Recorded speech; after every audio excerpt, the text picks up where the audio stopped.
In other news.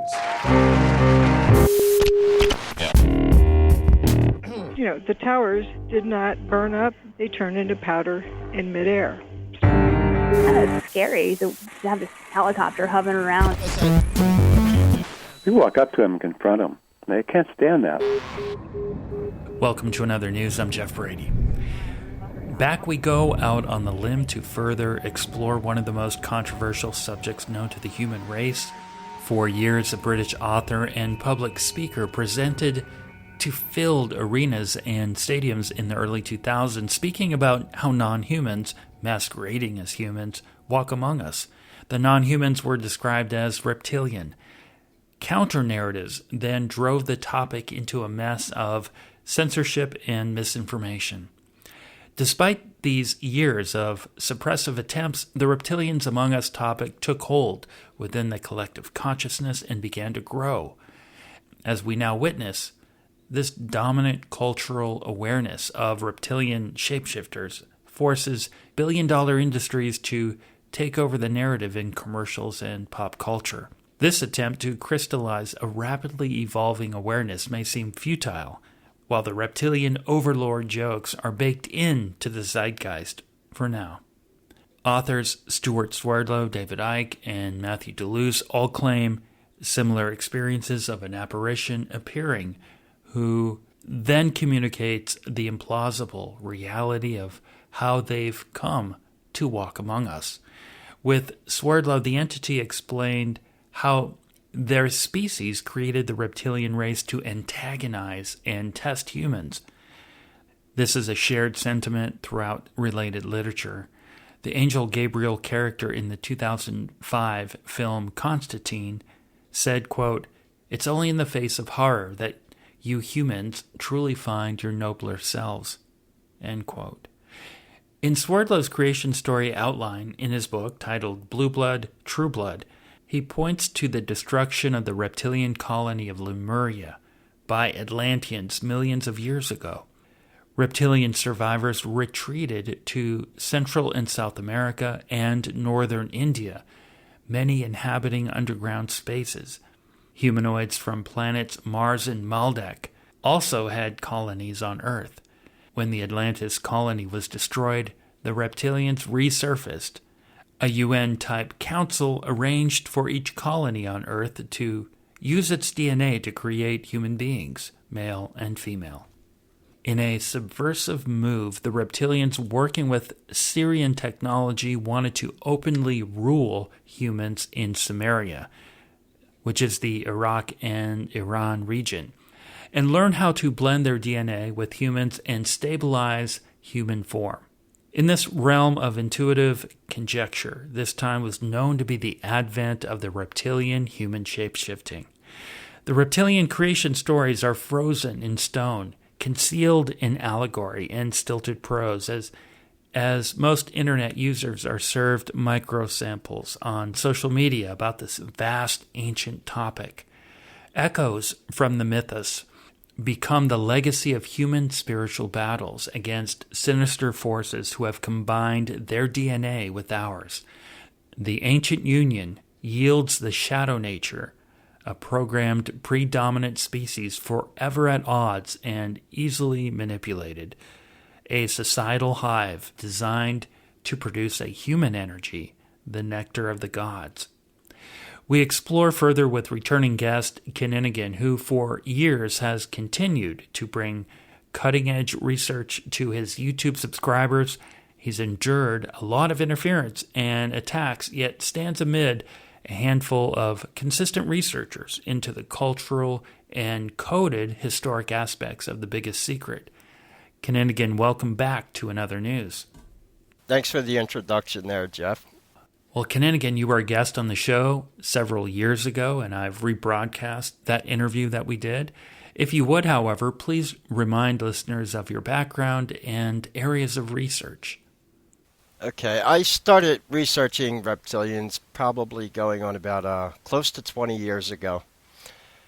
I had a personal event in my life that got me involved with a very well-known secret society, not in a bad way. I was kind of involved with one of their family members, and I met a high-level Mason. They were trying to recruit me into their order, and a few years later, I'd worked for another business where I met a high-level member of the Knights of Columbus, and they were trying to recruit me because I had very high intelligence and very high IQ for esoteric topics. I also, around that time, is when I came into the research of Zecharia Sitchin and became aware of David Icke and who else you just mentioned, Stuart Swerdlow, as well as Jordan Maxwell. This was in the mid-2000s, probably right around the birth.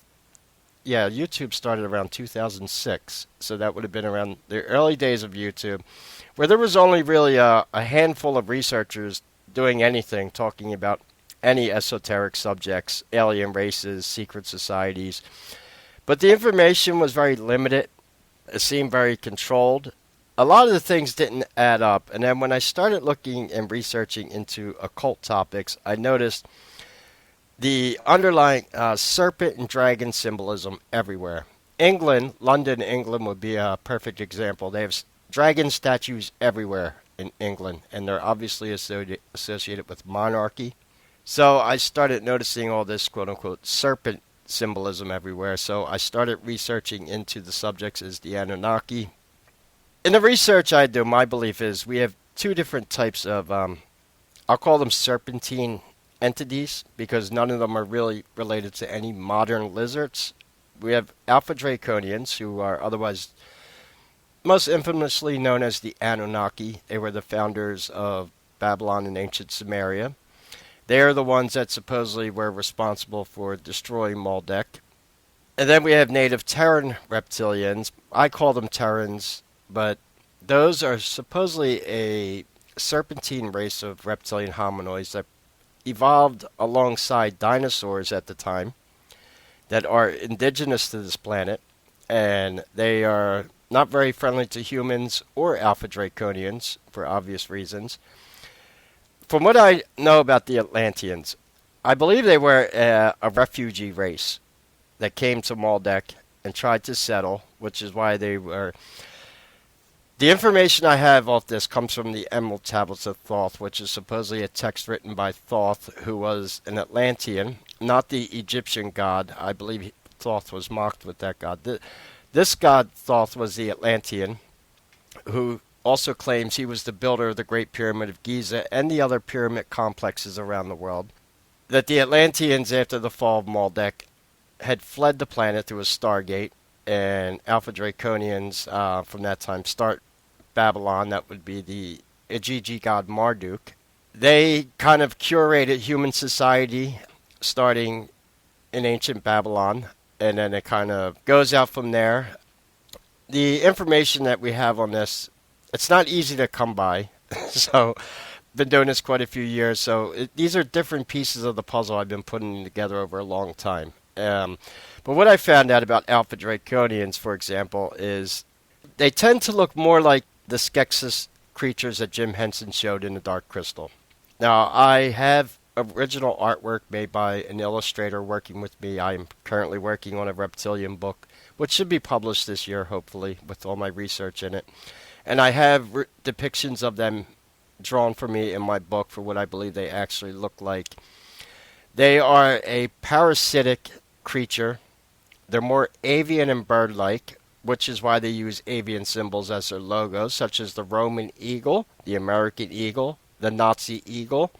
The eagle is a symbol of the Alpha Draconians. They also use other symbols like the phoenix or the falcon in Saudi Arabia or the double phoenix. What is also interesting about the word eagle is when you break down the syllables of the word eagle, you have two of the Igigi gods in there. You have Ea, who is also Enki, E-A. You have G, which the G is a common thing within the occult. You obviously, most famously, it's in the square and compass of the Freemason. It has a few different meanings. And then at the end of eagle, you have L-E, which is L backwards, who is actually Enlil, and he is also one of the Igigi gods. So you have two of the Igigi gods embedded into the English name eagle. And these entities were first discovered in Atlantis. It's where the root of my name comes from. My name, Kininigan, is actually supposedly an Atlantean word. These Alpha Draconians, when they infiltrated Atlantean, they're fourth dimensional and worked through black magic. And the only way to have them come into these dimensions is through blood magic, meaning someone in ancient times, for whatever reason, performed probably a blood magic ritual. It would summon these entities, kill the caster, and use that caster's DNA to take their form, and hence their shape-shifting abilities. I do have a long theory on how they actually do this with some physics and science behind it. I'm not going to get too much into detail on that because we do have limited time, but there is like evocation rituals written in ancient Sumeria for the evocations of different gods. I actually have a Sumerian Grimoire on my computer that I use for reference. This is how they infiltrated Atlantis, and when they infiltrated spiritual and political circles. They feed on negative energy. They're negative energy parasites, hence why you have to do blood magic to actually summon them. That is the taking of another life, either human or animal, in a blood ritual to summon them. They're highly occultic. They are the forces behind what most people refer to as black magic. They do this with a demonic army they also control. Otherwise, they are called the Imkula, according to Sumerian teachings. But the Imkula, what I believe most commonly associated with are little alien gray archons. And these alien grays are demonic. They take different forms when they're invoked in different rituals. But yeah, they are interdimensional. These are the demonic realms that they control. So going by their Alpha Draconian hierarchy, you have 12 Ajiji gods, one mother goddess, Mamu Tiamat, who in the Amana Elish says she bore them all, so it's kind of like a hive mind mentality. Then you have 300 Anunnaki that are created in ancient Sumeria by Marduk. And then from that, I think you get funneling down of different bloodlines. But the gods themselves tend to be immortal. Now, are they immortal, or does time pass differently in the fourth dimension where they exist?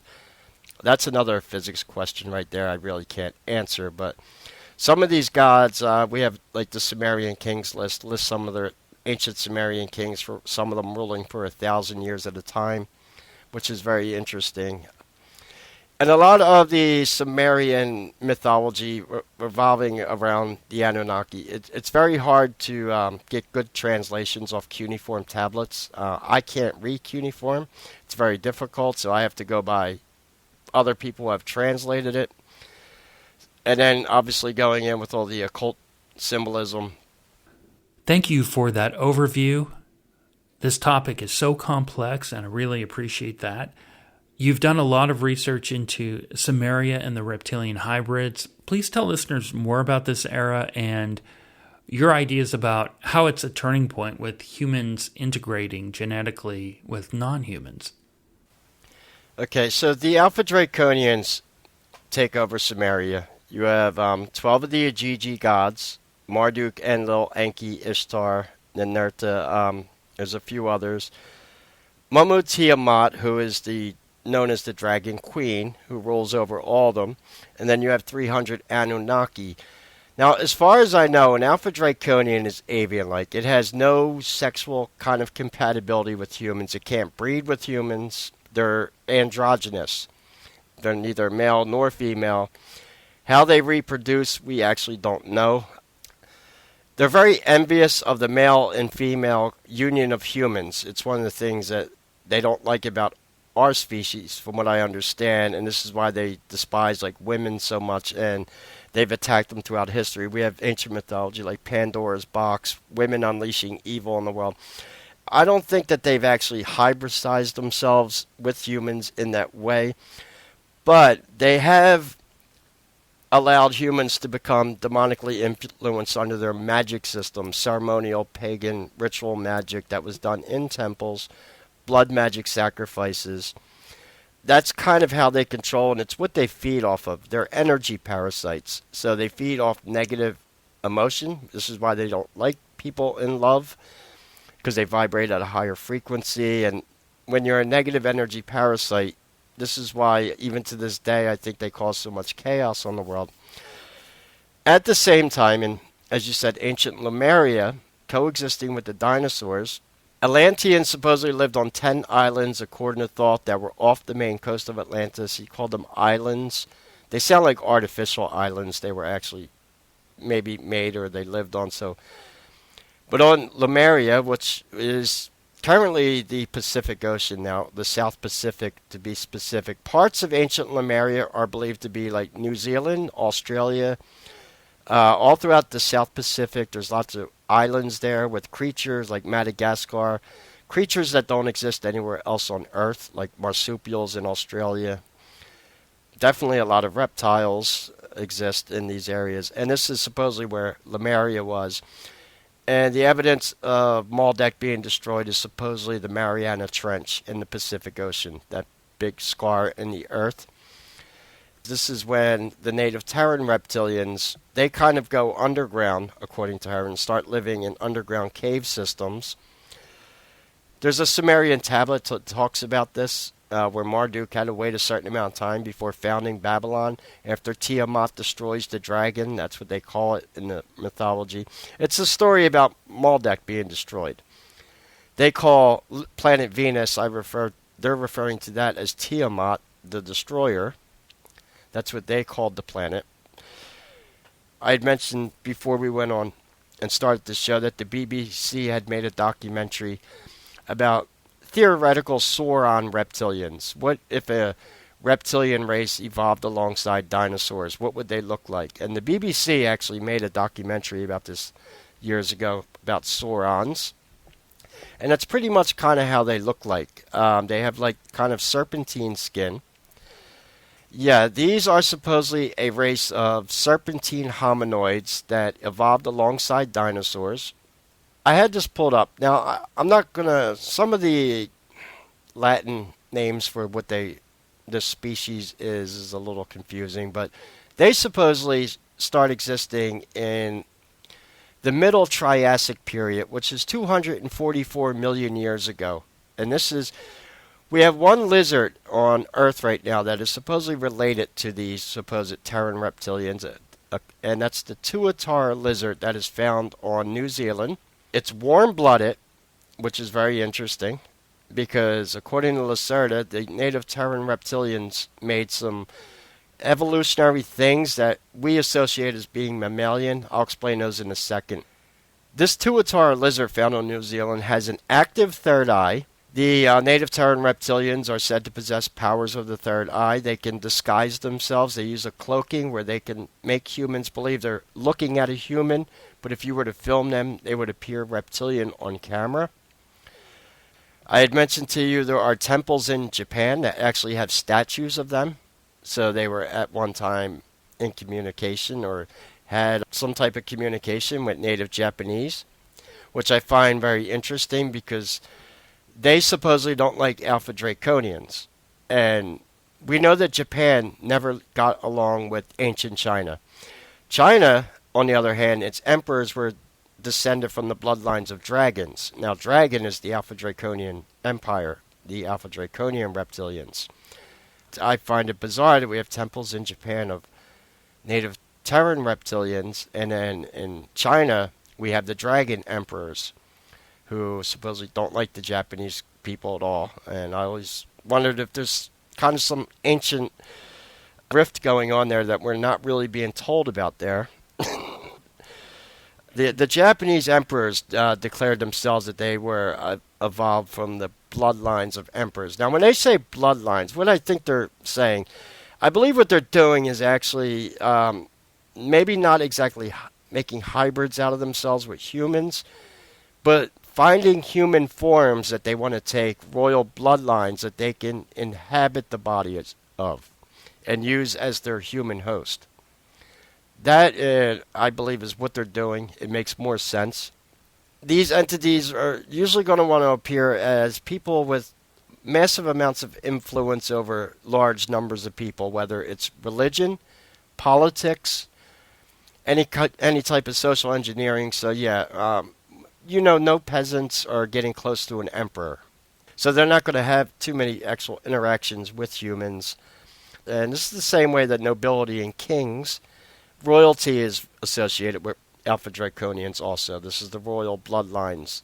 So these can all be traced back to Sumeria too, and that's what I believe that their bloodlines really are. Maybe they're more conducive human hosts for them.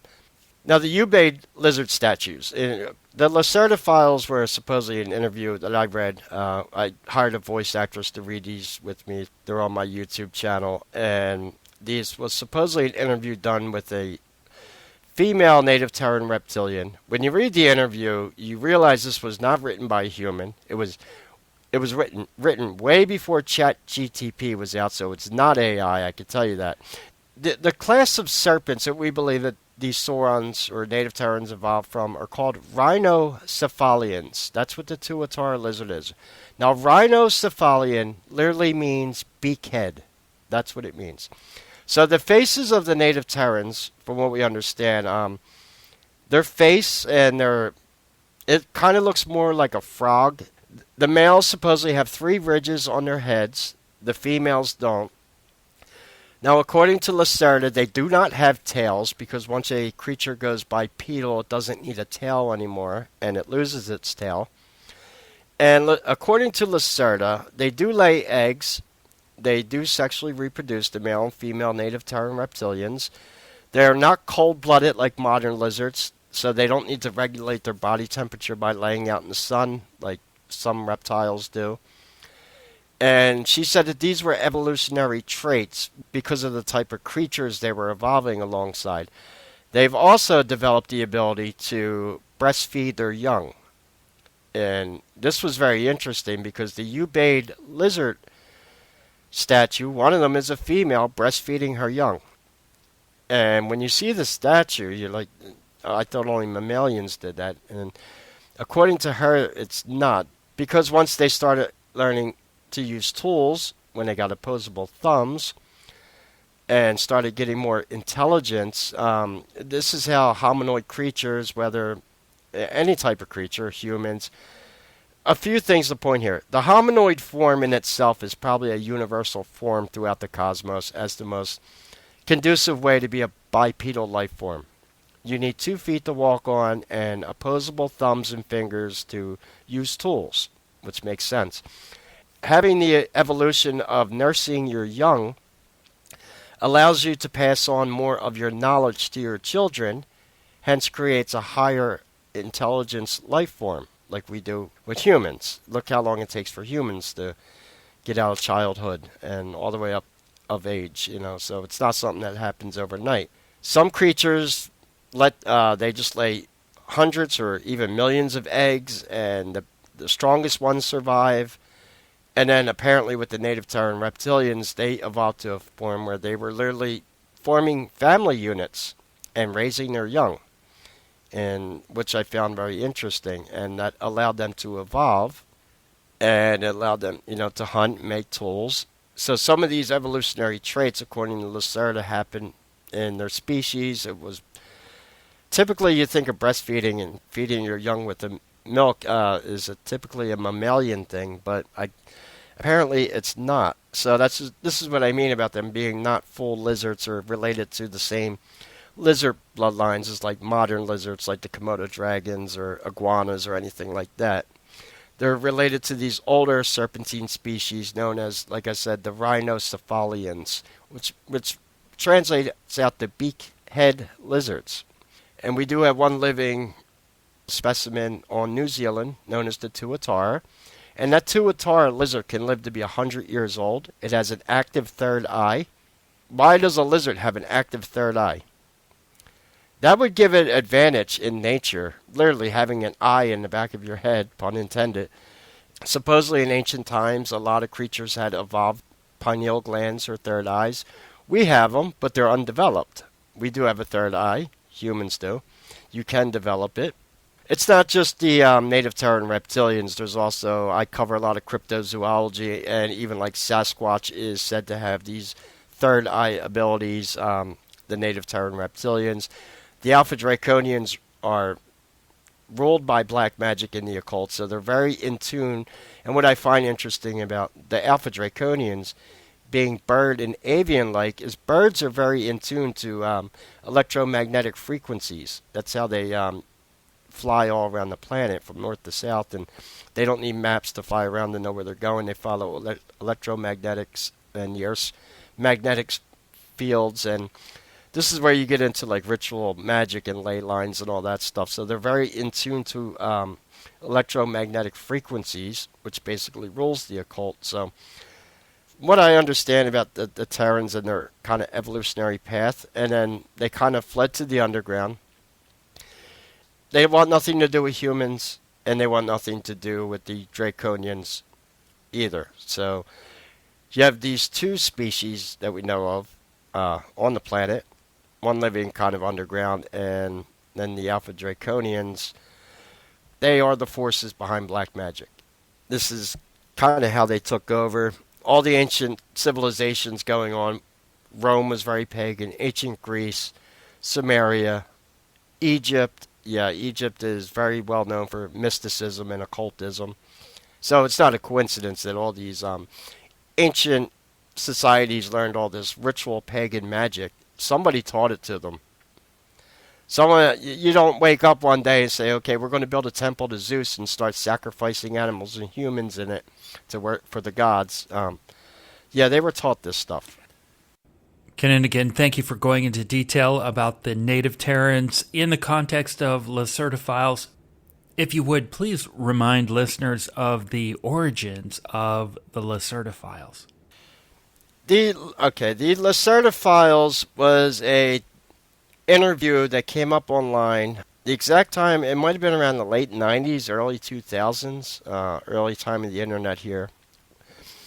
And it was supposedly a guy who, in a location somewhere, I believe it was up in Norway, or one of the entrances that the Terrans have to get to the surface, that held an interview with a female reptilian.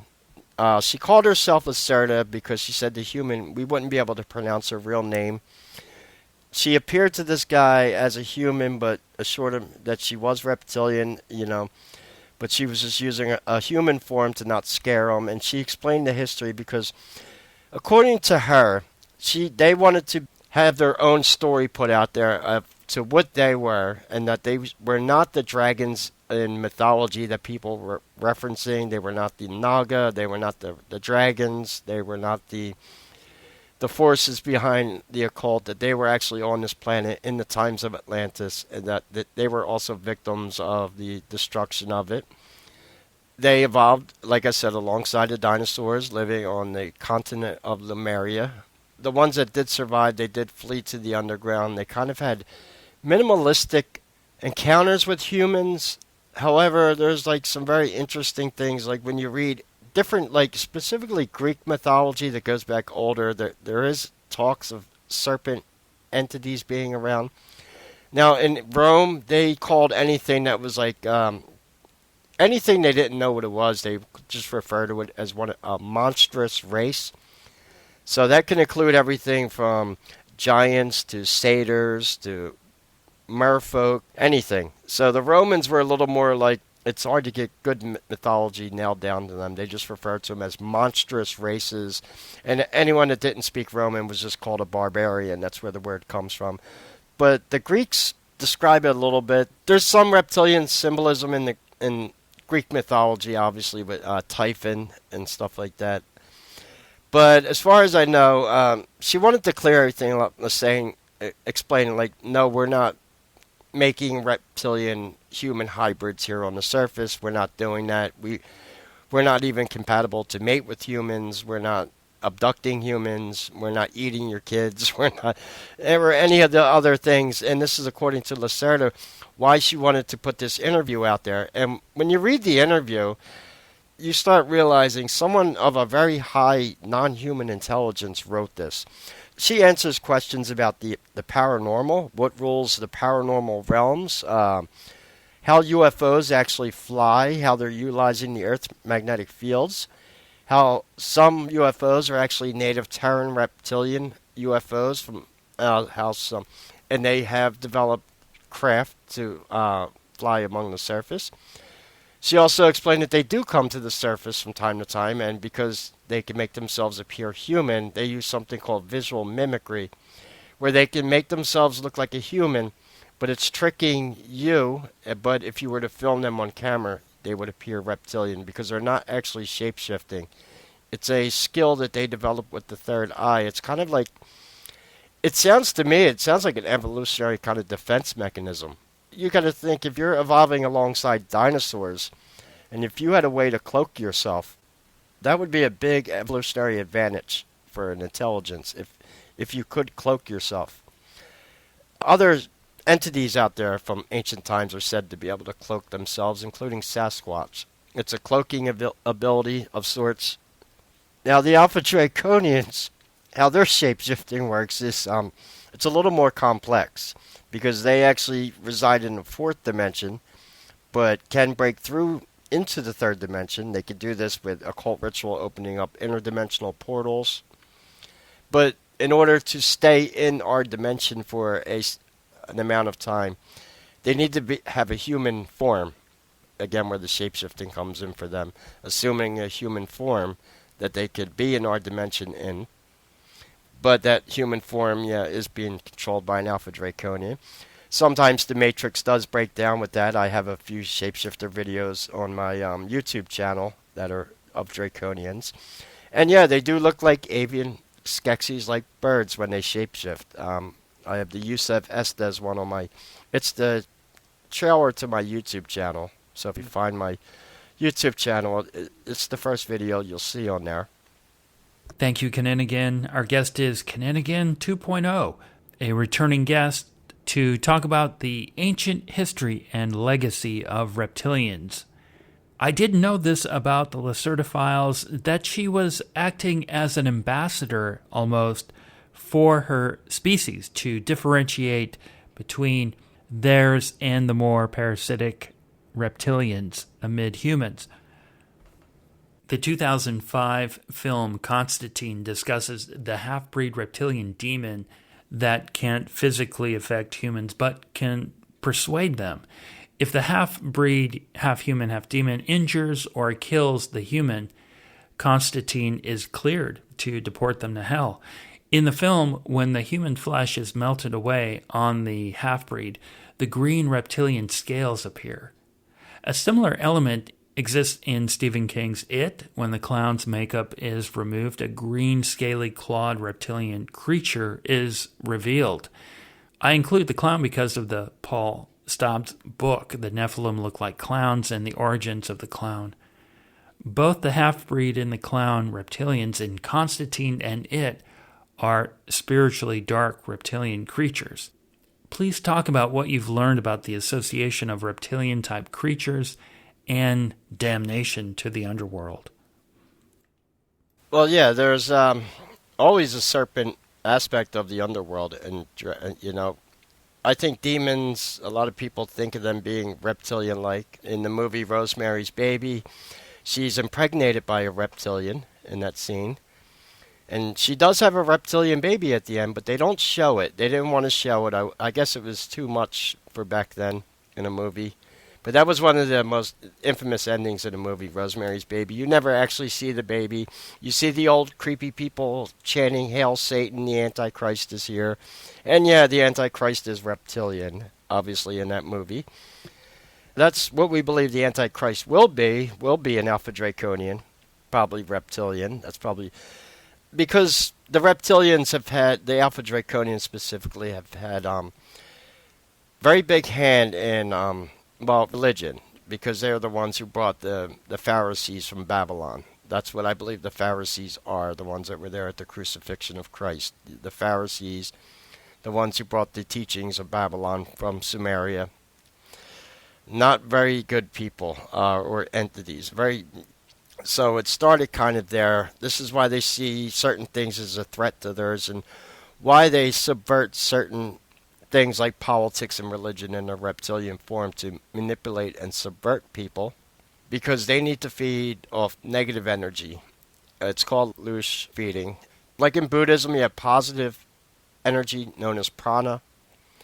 That would be like positive energy that's generated by love frequencies and people are in love, they vibrate at higher frequencies, or enlightened like Buddhist monks.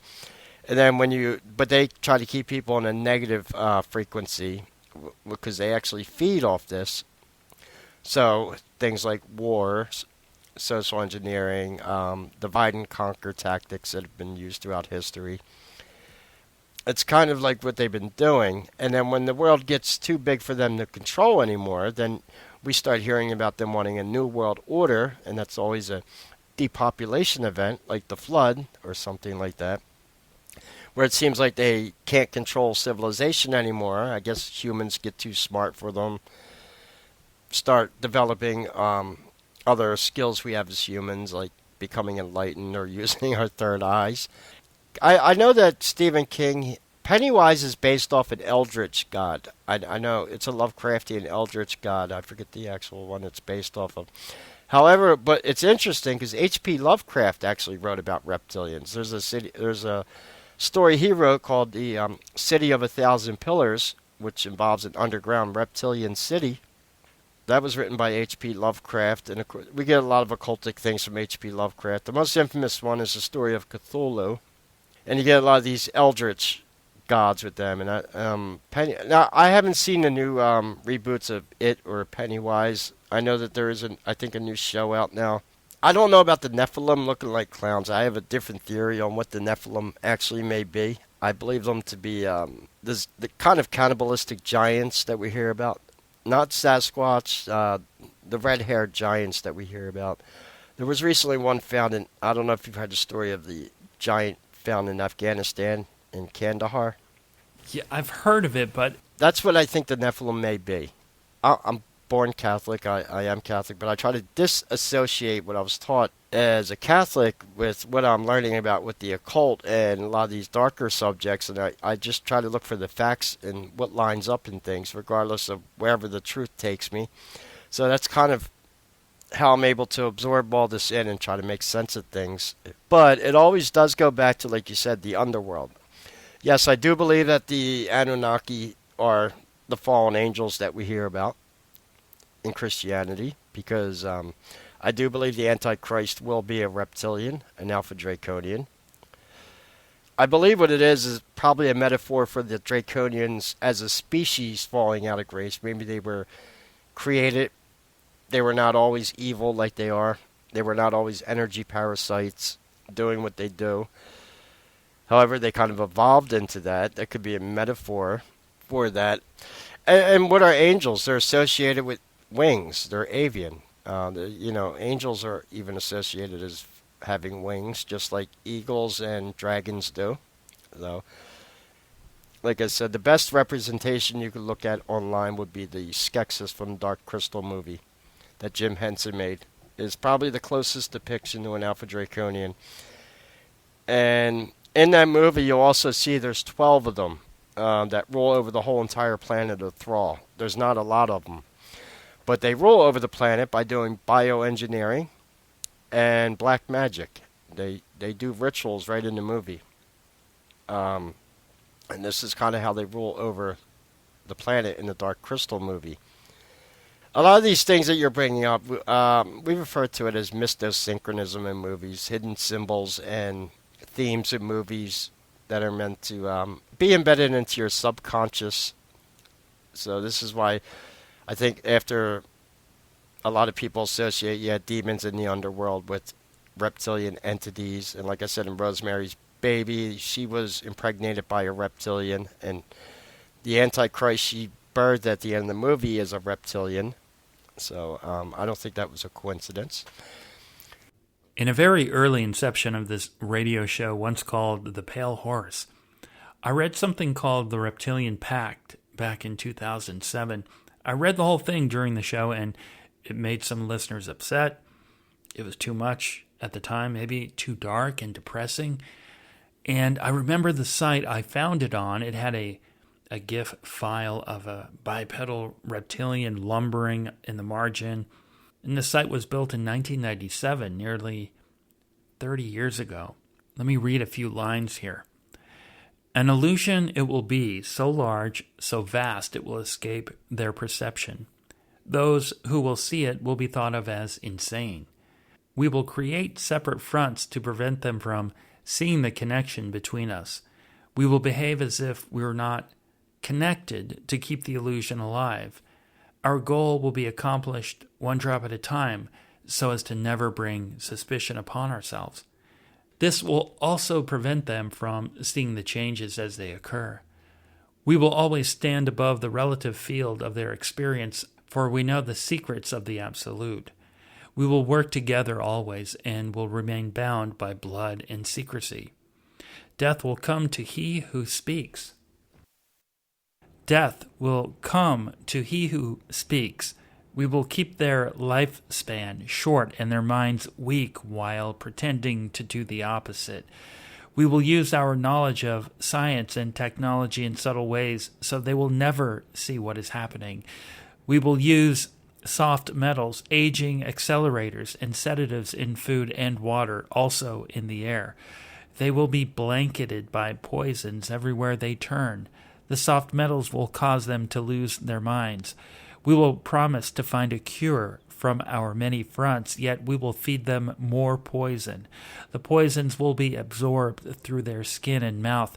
They will destroy their minds and reproductive systems.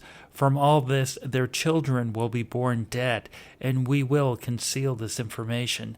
The poisons will be hidden in everything that surrounds them, in what they drink, eat, breathe, and wear. That's an excerpt from the Reptilian Pact. It's hard not to notice the relevancy in this post-engineered pandemic era. A lot of fence-sitters and newly aware people became emboldened against the subtle and active chemical and biological attacks. There isn't a need to continually give example after example supporting this pact. I'm not saying it's exclusively reptilian, however, the accuracy is quite something. This is diving right into the deep end, and I suspect if society continues to pretend with business as usual, it will keep getting worse. Please talk about the non-humans among us and the parasitic adversary behind events such as the engineered pandemic. Yeah, well, okay. When you're reading the pact there, that sounds kind of like a oath that you take into secret societies, but specifically the blood and secrecy part. That's a blood oath you take, and you're supposed to keep it secret. You learn how to become a magician, invoking demons in occult ritual, and summoning reptilians. Now, the other things you're talking about, the heavy metals, the poisoning of the food supply and all that, that sounds like kind of that's the depopulation agenda 21 kind of mixed into that, which is a depopulation agenda, hence their New World Order. When humans, the planet gets too big for them to control anymore, which we see them is happening today. Yeah, we did have a pandemic recently. But what else is interesting, that's also prophesied in the Bible. It says in Armageddon, when the Antichrist comes, all nations will be deceived by their pharmakeia.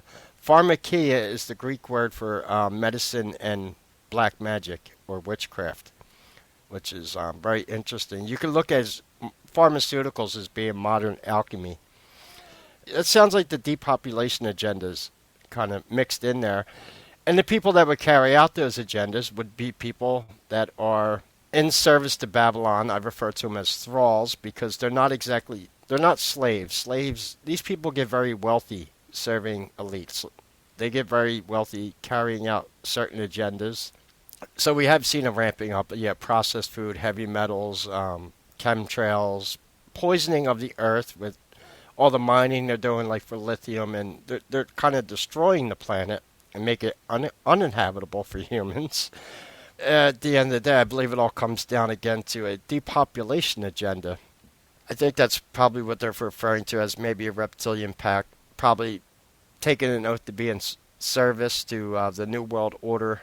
People refer to it as Zionism. I think that word can get misunderstood very easily. The New World Order would be, in my belief, is reptilians being able to rule like they did in the Aztec times in ancient Babylon, at it being worshipped in their temples, probably in their reptilian forms with humans bringing them blood sacrifice. A resurgence of paganism on planet Earth, which was what paganism was. However, with the other religions going on the planet, they're having a problem with that because they can't get people to openly convert to. And Babylon was even worse than paganism. You've heard the story of Sodom and Gomorrah from the Bible. That's where that comes from. They were more profane than most pagans were in Babylon. The humans were pretty much treated as slaves. There you have the 300 slave laws from Hammurabi that were written in Samaria. That's what their New World Order is. That's what a bigger agenda that they've been trying to carry out. And George Bush Sr. himself in 1991 was the one that called for the New World Order to be formed. And then, you said you saw that on the website in 1997. So I don't find that surprising. That's kind of when they ramped up the depopulation agendas. We had the first Iraq war happened after he announced that, which was Babylon, ancient Babylon. I find it interesting that kicking off the New World Order started with invading Saddam Hussein in Iraq in 1991 or 93, I think. And that started the first war over there. It kind of hasn't stopped since then. They already tried to predict the 3 world wars. They do want to have a 3rd world war to help, and their goal is to usher in the Antichrist, which would symbolize their reptilian New World Order, where they wouldn't have to hide anymore. They would be worshipped as gods again, and that's what I think they're kind of hinting at. So that they need to attempting to depopulate Earth and start over again, and this is why people like me try to educate people on what's going on, so we can kind of stop this. I think they've done it a few times throughout history. They were responsible for the destruction of humans a few times, I believe. Most infamous one being the flood. We know that they engineer events today for mass casualty events all the time. It's not unheard of. Wars are mass casualty events for everyone. Their logo definitely is Order ab Chaos, order through chaos. The language they use, if you notice, all legal and medical terms are written in Latin. So are all occultic terms. It's very interesting. It's like Latin is the language of the New World Order, the one they use most often. I don't think anyone ever questions that. Why are modern humans, why are all of our medical and legal terms and scientific terms in Latin when nobody speaks Latin anymore? Going back to the Roman eagle, the eagle, the symbol of the Alpha Draconians. So they're trying to revert Earth back to this kind of pagan utopia for them. They're having a harder and harder time having that happen with the rise of religions and spiritual movements on planet Earth. So they're always trying to break those up. Yeah, you're right. It will be interesting to see how they try to pull this off. For the time being, the different ruling factions are getting along with their common goals. But like most gangster films, they end up killing each other at the end of the story. Yeah, it's the iconic, like, coming to movies, what happens is someone does something for a bad guy, he owes him a bunch of money, and they say it's easier just to kill him and not pay him. Yeah, that's often a trope used in a lot of movies. Don't make deals with the devil. It kind of comes to mind. Given what you've researched through the years on the topic of They Walk Among Us, these are the leadership mimicking human form. What are your thoughts about the current UFO alien disclosure movement? How could it be possible when the non-humans are in positions of power masquerading as humans? They view themselves as living gods and want to be worshipped as gods. That's kind of what how they operate, why they want to invoke the Antichrist as the antithesis towards Jesus, obviously. So they want to be worshipped as gods like they were. But they can't do it because there's too many humans that wouldn't accept them for what they are on Earth. I think that's one of the biggest problems they have. You don't get very many humans that'll even go along with what the elites are involved in. A lot of the ritualistic stuff, Bohemian Grove, Epstein Island, all that other places where the elite go play and do occultic things. Most people don't even endorse that. So that's kind of another trouble they're having. And yeah, like you said, I think there are factions warring with each other over different things. I ultimately believe that they're failing at getting their New World Order kind of Babylonian utopia. and I don't think they're getting it as planned. And I don't know what's in the future, but hopefully, I think humans are getting sick of a lot of the manipulation. It's why people find people like me on YouTube to learn about the reptiles. They feel something's going on that's not human, having influence on Earth. But as far as them pulling, I don't see like invasion happening with them. Or disclosure. Or disclosure. Yeah, they're not going to. Their symbolism is right in plain sight if you know how to read it. Like I said, the symbol of the Alpha Draconian Empire is the eagle. Nobody questions why the Romans, the Americans, and the Nazis all use the same eagle as their logo. These are three entities that shouldn't have anything to want to do with anyone. One was like a fascist imperial regime, the Romans. Then you have the United States of America, and then you have the Nazis, and they're all using the same eagle logo. You know, and why are all countries using avian bird symbols as their logos when we are mammalians, such as the double-headed phoenix in Russia? Other avian symbols in Saudi Arabia, they use the falcon as their symbol, but they're all bird symbols. Dragons are mythical flying creatures, of course, but dragons refer to the Draco star system, the actual Alpha Draconian star system where they originally come from. That's a place in the cosmos. When you say dragon, that's actually what it's a reference to. And they're obviously not flying dragons, but it's just a reference they use as a symbol for their bloodline. Like I said, the Chinese emperors claimed to be descended from the blood of dragons in ancient times. Supposedly people that are descended from the bloodlines of dragons, they were mythically able to shapeshift, yes, just like the Alpha Draconians do. We might end up seeing a type of disclosure that Arthur C. Clarke describes in A Childhood's End. Oh, that's a very good story. Yeah, because I actually have the TV show downloaded on my computer. I haven't watched it yet because they did a recent remake of it. I'm familiar with the story, though. Yeah, I know that Charles Dance plays the voice of the entity. I know what he looks like. I know what the reveal is about that. So I know the story of Childhood's End. Of course I do. I noticed in these creation stories there's a repeating notion of the best is brought out in humans when facing adversity, and so arrangements are made to put humans to the test, such as creating a melting pot of different races, programmed to be dominant and have it play out. It's not an ideal situation in the process of activating and realizing our own evolution, but it could be argued on a very basic level the varied origins of human DNA require an agitation, threats on life, insecurity, and be pushed to another level of evolution. And, you wonder, is that shadow aspect so wired up inside of us, preventing humans to focus on learning to harmonize with each other and our environment and achieve the same progress?